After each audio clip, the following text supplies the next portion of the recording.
Tidak ada lagi suku Jawa, Minang, Minahasa, Asmat, dan lainnya. Tidak juga miskin, menengah, maupun berada. COVID-19 menyerang kita semua. Inilah saatnya kita bersama-sama saling menolong tanpa melihat latar belakang sosio-culture-nya, menyumbangkan tenaga, pikiran, dan kemampuan demi bangkitnya hidup bangsa.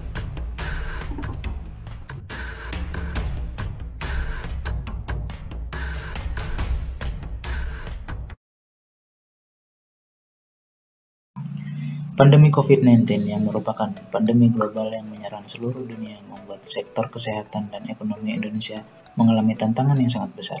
Salah satu tantangan yang sangat besar yang dihadapi dari sektor kesehatan adalah keterbatasan infrastruktur rumah sakit dalam menangani pasien COVID-19 yang membludak. Di sisi lain, sektor ekonomi di Indonesia tidak kalah meradang menghadapi pandemi.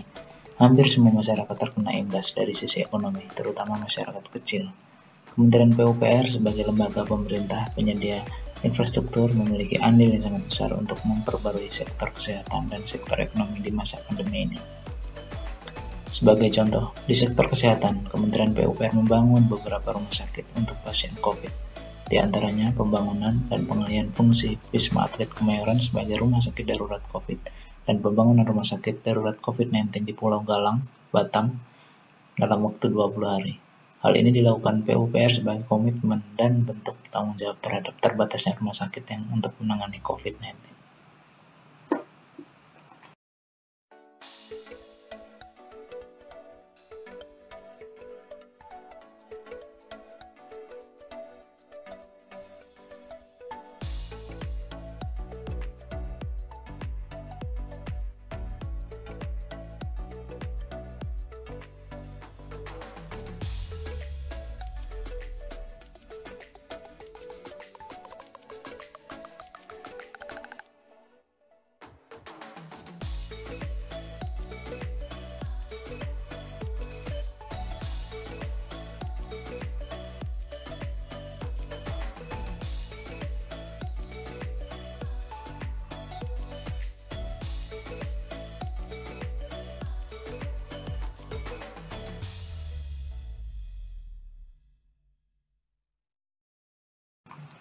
Bapak Menteri Basuki Hadi Mulyono menyampaikan, PUPR melakukan realokasi atau refocusing senilai 36 triliun untuk penanganan COVID-19.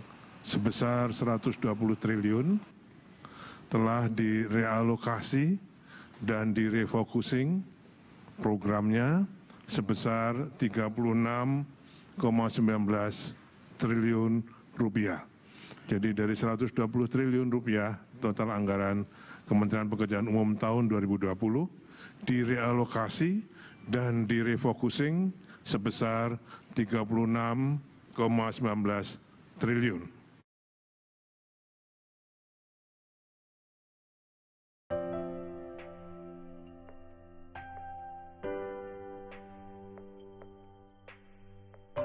Di sektor ekonomi, Kementerian PUPR turut memiliki andil yang besar untuk memulihkan sektor ini. Hingga akhir tahun 2020, Kementerian PUPR melalui Direktorat Jenderal Cipta Karya telah merampungkan revitalisasi pasar rakyat untuk mendukung pemulihan ekonomi masyarakat kecil pasca pandemi COVID-19, di antaranya Pasar Ateh Bukit Tinggi, Pasar Pawero Taman, Pasar Kaliwungu, Pasar Klewer Timur, Pasar Benteng, Pasar Pon, kemudian Pasar Sukawati, dan Pasar Pariaman.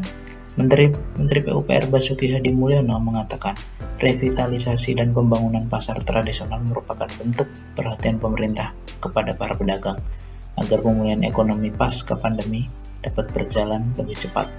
Selain itu, konsep revitalisasi pasar disesuaikan dengan keselarasan lingkungan yang mempertahankan nilai-nilai kearifan lokal.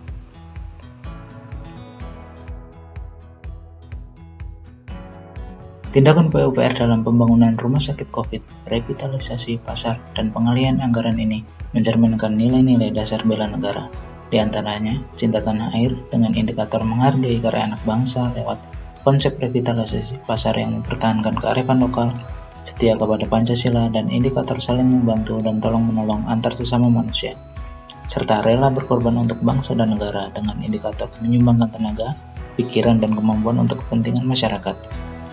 kemajuan bangsa dan negara dan berpartisipasi aktif dalam peduli dalam pembangunan masyarakat bangsa dan negara. Saya bangga menjadi ASN PUPR karena PUPR sigap di masa pandemi serta tetap mengutamakan dan peduli terhadap masyarakat kecil untuk pemulihan ekonominya. Saya bangga menjadi ASN PUPR karena ke depan saya dapat berpartisipasi aktif untuk menyumbangkan tenaga, pikiran, dan kemampuan saya untuk kepentingan masyarakat Indonesia. Saya bangga jadi ASN PUPR karena saya dapat berkontribusi langsung dalam pemerataan pembangunan Indonesia sesuai dengan cita-cita bangsa Indonesia, sila kelima yaitu keadilan sosial bagi seluruh rakyat Indonesia.